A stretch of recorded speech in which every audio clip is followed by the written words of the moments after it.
Ya, halo pemirsa, apa kabar Anda hari ini? Langsung dari studio IDX Channel Jakarta, saya Prasetyo Wibowo kembali hadir dalam Market Review, program yang mengupas isu-isu penggerak ekonomi di tanah air. Live streaming kami bisa Anda saksikan juga di idxchannel.com. Dan pemirsa, langsung saja kita mulai Market Review selengkapnya.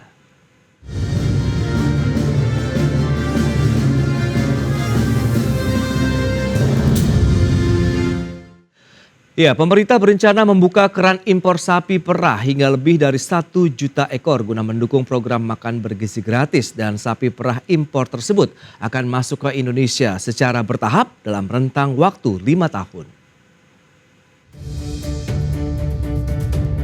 Pemerintah dalam hal ini Kementerian Pertanian berencana membuka keran impor dengan mendatangkan lebih dari 1 juta ekor sapi perah ke Indonesia, di mana sapi-sapi perah impor tersebut akan masuk ke Indonesia secara bertahap dalam rentang waktu 5 tahun. Kebijakan ini menjadi bagian dari program makan bergizi gratis pemerintahan Presiden dan Wakil Presiden terpilih Prabowo Subianto dan Gibran Raka Buming Raka. Pemberian susu memang menjadi bagian dari program pemerintahan baru ke depan, namun sayangnya masih terkendala dengan jumlah pasokan susu sapi yang tersedia di dalam negeri. Data Badan Pusat Statistik menyebutkan produksi susu segar dalam negeri hanya mencapai 968.980 ton atau sekitar 22% dari kebutuhan nasional yang mencapai 4,4 juta ton. Dengan demikian sisanya sekitar 78% masih mengandalkan susu sapi impor.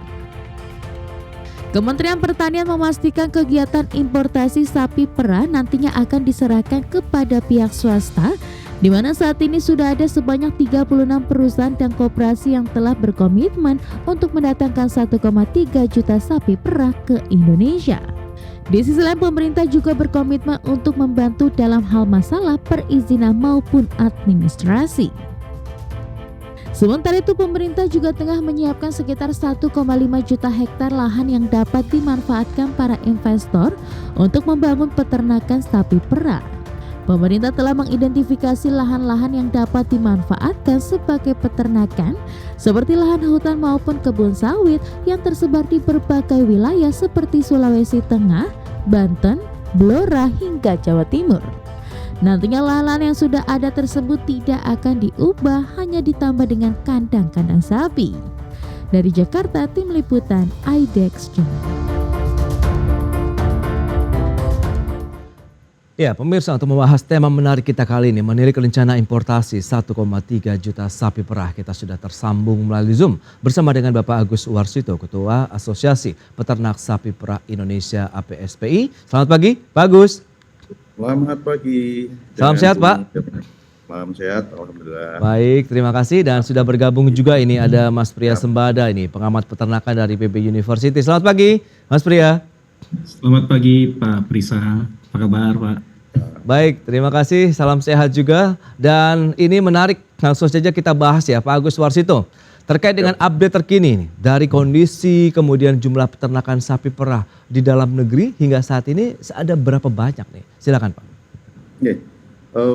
Kalau populasi sapi perah hari ini di kisaran 500 ribuan. Yang mana sebenarnya di akhir tahun 2021 itu sudah 580, tapi karena kemarin kena PMK itu ada hampir 80 ribuan sapi itu akhirnya tumbang karena PMK itu. Nah, tentunya ini jadi PR kita bersama supaya ke depan kasus PMK jangan sampai terulang kembali gitu ya di negara kita ini. Baik, nah kalau kita bicara mengenai tadi jumlah sapinya berarti berkurang dong dengan tadi adanya penyakit mulut dan kuku dari hewan-hewan sapi perah di Indonesia sejauh ini. Lantas kepemilikannya sendiri lebih banyak didominasi peternak skala kecil, besar atau perusahaan nih Pak Agus? Kalau skala kepemilikan lebih banyak didominasi oleh peternakan skala kecil yang rata-rata kepemilikannya hari ini peternak kita ya paling 2-3 ekor per peternak. Big farm atau peternakan skala besar profesional itu paling hanya di kisaran tidak nyampe 10% lah itu ya dari produksi susu nasional sekarang. Jadi hampir 90%-an itu masih dicukupi oleh peternakan rakyat. Yang skala pemilikannya 2-3 ekor itu. Gitu ya. Baik, Kira-kira. baik. Oke, Mas Pri, lantas review Anda terkait dengan sektor peternakan sapi di dalam negeri hingga saat ini seperti apa? Apakah benar tadi memang PMK ini masih menjadi kendala tersendiri begitu dari industri peternakan di dalam negeri? Ya, terima kasih. Tadi yang sudah disampaikan Pak Agus Warsito, ya, memang beberapa kondisi yang saat ini masih terjadi ya. Selain kita memang mengalami, kalau bisa dibilang agak kecenderungan stagnasi. Oke. Ya, sejak tahun 1998 hingga saat ini. Dan apalagi diperparah dengan kasus PMK yang saat ini juga belum selesai begitu ya. PMK walaupun sudah mulai banyak penanganan dari pemerintah dan juga sama para asosiasi kemudian para peternak itu sendiri, tapi memang dampaknya masih terasa hingga saat ini. Dan kalau misalkan kita lihat di tahun 2022 sebenarnya Pusat Data dan Informasi Kementan memproyeksikan bahwasanya pertumbuhan populasi sapi perah ada kecenderungan negatif. Oke. Kecuali nanti ya tadi ada gebrakan yang kemudian apa yang bisa kemudian membuat itu menjadi positif. Dan seperti yang diketahui bersama, mungkin sebagai informasi bahwasanya produksi susu kita hingga saat ini juga memang masih relatif rendah. Tadi yang sudah disampaikan juga bahwasanya baru bisa memenuhi sekitar 20% ya, 20% terhadap kebutuhan nasional. Dan juga berita baiknya sebenarnya kalau beberapa hari yang lalu Menteri Pertanian sudah mulai bertemu dengan calon investor asing begitu ya yang berkomitmen untuk menginvestasikan sekitar 4,5 triliun gitu terkait dengan peternakan sapi perah yang nantinya akan ada di Indonesia. Dan itu ada beberapa peluang yang bisa menjadi angin segar untuk industri pesusuan di Indonesia. Baik, Pak Agus, Anda melihat bagaimana dengan tadi pemerintah ini kan juga berencana mengimpor lebih dari 1 juta sapi perah nih untuk 5 tahun ke depan guna mendukung program makan bergizi gratis dan juga memenuhi kebutuhan akan susu nih secara nasional begitu. Apakah memang ini menjadi satu kebijakan yang tepat saat ini? Saya kira sebuah pilihan yang sangat bagus sekali ya. Karena tentu dengan tanpa ada tambahan impor tidak mungkin akan memenuhi kebutuhan program pemerintah ini. Sebagai gambaran, hari ini produksi susu yang ada itu terserap di pasar reguler saja masih kurang. Apalagi kalau program pemerintah ini jalan, tentu akan mengalami kekurangan banyak sekali. Nah, sehingga kalau ini ada kebijakan dari Kementerian Pertanian, dari pemerintah untuk melakukan importasi indukan sapi perah, itu sebuah langkah yang sangat tepat dan tentu kita mewakili peternak sapi perah sangat memberikan apresiasi dan betul-betul jadi harapan bagi kita untuk pengembangan sapi perah ke depan menjadi lebih baik, begitu. Baik. Bagus, tapi dari sisi ekosistem kemudian metode peternakan sapi sendiri begitu di Indonesia. Ini sudah sejauh ini ya Pak ya, sudah mengadopsi teknologi modern atau masih yang tradisional? Yang sudah modern memang di farm-farm big farm itu ya. Tapi kalau yang di peternakan rakyat saya kira yang skala 20-30 ekor itu sudah beradaptasi karena mereka sudah menuju ke peternakan yang profesional gitu ya. Tapi kalau yang skala 2 ekor, 3 ekor ini masih sambilan, masih berupa pekerjaan sambilan begitu. Jadi bukan yang fokus utama. Makanya kita mendorong pada pemerintah untuk peternakan tradisional itu didorong skala pemilikan sampai 20-30 ekor per peternak. Maka akan lebih profesional nanti larinya. Baik, 20 sampai dengan 30 ekor berarti pengadaannya juga seperti apa dan dananya dari mana kita akan bahas nanti di segmen berikutnya. Bagus ya, dan juga Mas Pri kita akan jeda dulu sebentar dan pemirsa pastikan Anda masih bersama kami.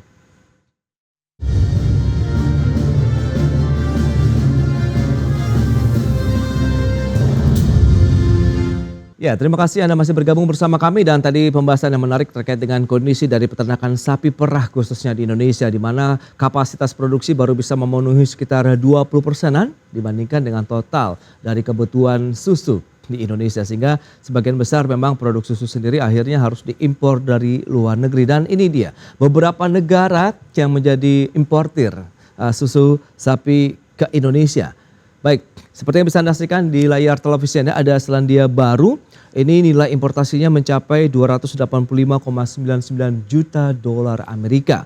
Menyusul ada Amerika Serikat 80,09 juta dolar, kemudian ada Australia 72,24 juta dolar, kemudian Belgia 30,34 juta dolar, dan Malaysia 12,19 juta dolar Amerika Serikat. Selanjutnya, kita lihat 10 provinsi dengan peternakan sapi besar di tahun 2023. Di daerah mana saja? Ada Jawa Barat, ini sekitar 28 peternakan sapi besar, kemudian menyusul Nusa Tenggara Barat 27, Lampung, Sumatera Utara, Jatim, kemudian Banten, Jawa Tengah, NTT, Sumatera Barat, dan Bengkulu. Baik, kita akan lanjutkan kembali perbincangan bersama dengan narasumber kita kali ini. Ada Pak Agus Warsito dari Ketua AFP SEPI, kemudian Mas Priya Sembada, pengamat peternakan dari PB University. Halo, oke. Pak Agus? Iya. Ya, silakan Pak. Kalau kita bicara mengenai tadi kondisi peternakan sapi yang Anda katakan idealnya kalau bisa memenuhi kebutuhan akan produk susu sapi di Indonesia itu adalah 20 sampai dengan 30 ekor. Nah, nanti seperti apa begitu? Mungkin bisa dijelaskan terlebih dahulu begitu terkait dengan kondisi ini dari Mas Pri? Oke, ya baik. Terima kasih. Ya secara umum, jadi harus diinfokan juga bahwasanya sebagian besar populasi sapi perah di Indonesia ini dimiliki oleh peternak rakyat. Betul. Di mana definisi peternak rakyat itu memiliki ya tadi jumlah sapinya rata-rata di bawah 20 ekor ya. Di bawah 20 ekor dan itu 90% kepemilikannya populasi yang tadi 507.000 ekor di Indonesia tahun 2022 atau 500 sekarang sudah naik ya 514.000 ekor di 2023 itu dimiliki sebagian besarnya di atas 90% adalah oleh peternak rakyat. Dan tadi yang disampaikan oleh Pak Agus Warsito bahwasanya sayangnya peternak rakyat pun secara umum yang memiliki itu kepemilikannya juga di bawah 10 ekor bahkan. Jadi secara rata-rata 3 sampai 5 ekor dan itu dilihat dari efisiensi memang tidak efisien. Oleh karenanya kalau berpikir untuk bisnis peternakan, nah jumlah tersebut ya tadi hanya sebagai tabungan mungkin ya Pak Agus ya atau sampingan saja. Sambilan. Tapi kalau memang untuk diprioritaskan untuk tadi lebih banyak berkontribusi dalam produksi susu nasional, peningkatan skala untuk para peternak rakyat itu memang harus disupport begitu ya. Baik, nah mekanismenya seperti apa kalau Pak Agus dan teman-teman dari peternak sapi perah begitu apabila memang ada upaya untuk melakukan importasi lebih dari 1 juta ekor sapi perah ke Indonesia sementara ya peternak kecil kita, peternak rakyat pun hanya memiliki di bawah 10 ekor saja begitu. Nah seperti apa sih yang diharapkan begitu? Ya tentunya momen importasi besar-besaran ini itu stressing difokuskan pada peternak yang bersedia untuk mereka itu menuju peternakan sapi perah yang profesional. Jadi jangan sampai impor sapi perah ini dipercayakan pada peternakan atau peternak sapi perah yang dia nanti larinya ya juga untuk sambilan lagi. Jadi dia harus lari ke skala 10, 20 sampai 30 ekor itu. Kalau ke sana larinya maka peternak ini per bulan ada pendapatan bersih 15 sampai 20 juta itu udah bersih.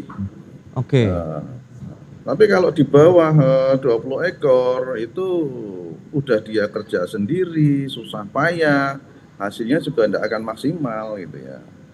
Nah, kalau menuju ke sana, maka pemberdayaan ekonomi rakyat itu kan sampai. Jangan sampai importasi sapi perah ini justru diutamakan stressing pada big farm.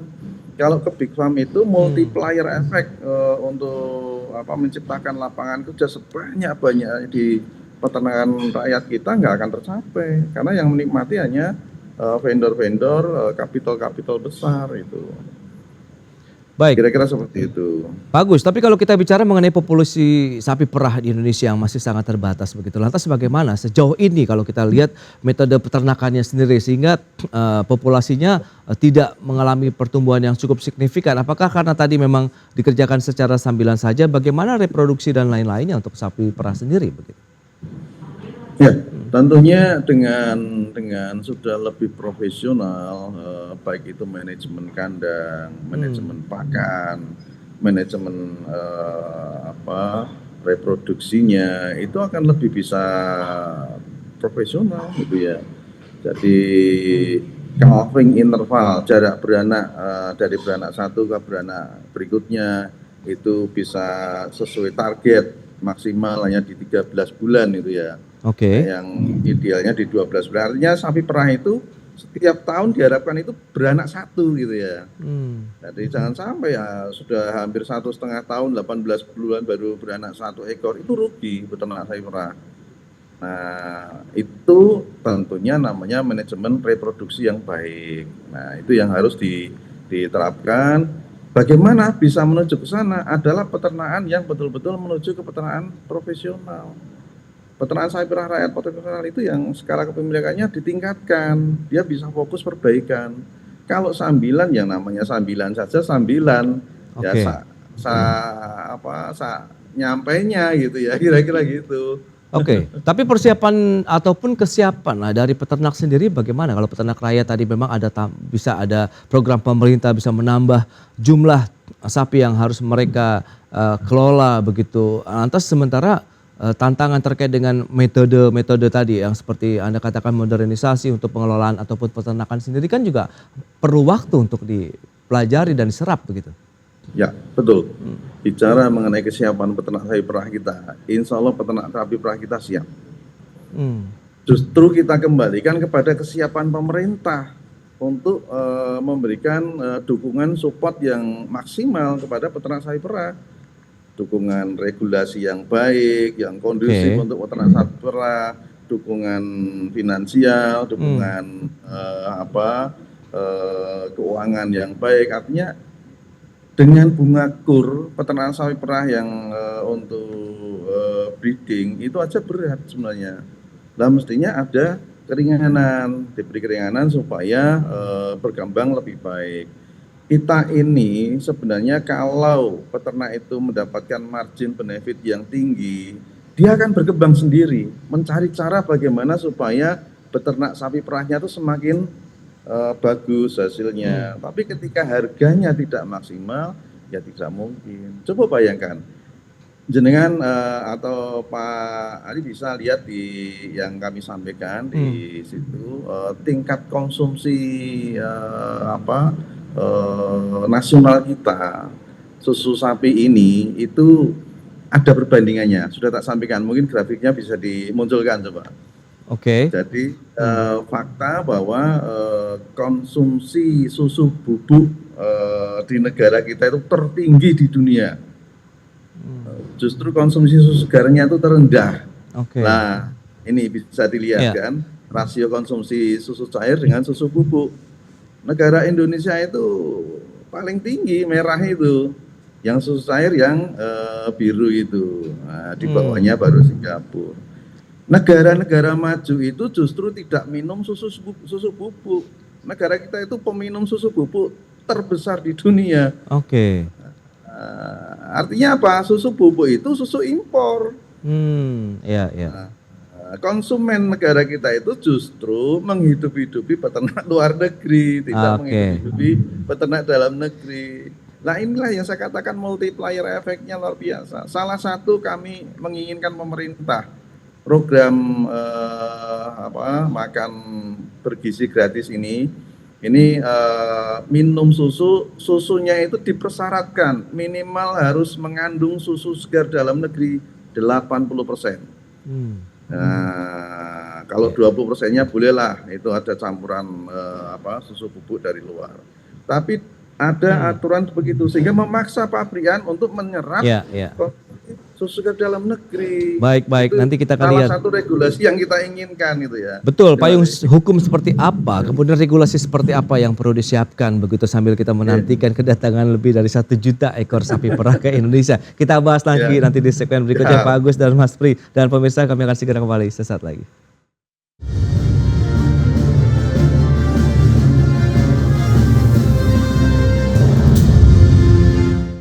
Semakin menarik terkait dengan importasi begitu ya, 1,3 juta sapi perah dari luar negeri begitu, wacana untuk bisa mendukung bagaimana kebutuhan susu nasional dan juga kebijakan pemerintah berikutnya bisa terlaksana. Mas Pri, dari PB Anda melihat bagaimana dari sisi kebijakan, pengelolaan, lokasi peternakan begitu, bahkan untuk terkait dengan SDM dan lain-lain ini, apakah harus paralel begitu sambil kita siapkan sebelum sapi-sapi itu tiba ke Indonesia? Tentu saja harus disiapkan dengan baik dan juga matang gitu ya, sebelum sapinya tadi didatangkan, karena ini sebenarnya yang sudah disampaikan Pak Agus ini jadi multiplier effect juga, tidak hanya untuk peternak besar, tapi peternak rakyat seharusnya menerima banyak manfaat dengan adanya kebijakan ini. Tapi sekali lagi tadi beberapa hal, terutama masalah kebijakan dan regulasi juga perlu, nantinya akan ada regulasi kaitannya dengan impor sapi yang bisa memastikan proses tadi berjalan dengan lancar. Kemudian juga perlu adanya analisis resiko juga, Pak.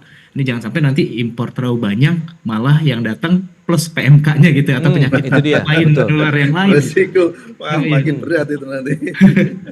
Kemudian ya tadi pengelolaan dan lokasi peternakan juga perlu diidentifikasi, karena sapi perah ini kebutuhannya sangat besar untuk masalah hijauan dan itu butuh lahan. Ya, jadi memang harus disiapkan, meskipun pemerintah juga sudah infonya menyediakan sekian juta hektar ya untuk 1,5 juta hektar kalau tidak salah itu. Iya, sudah disiapkan.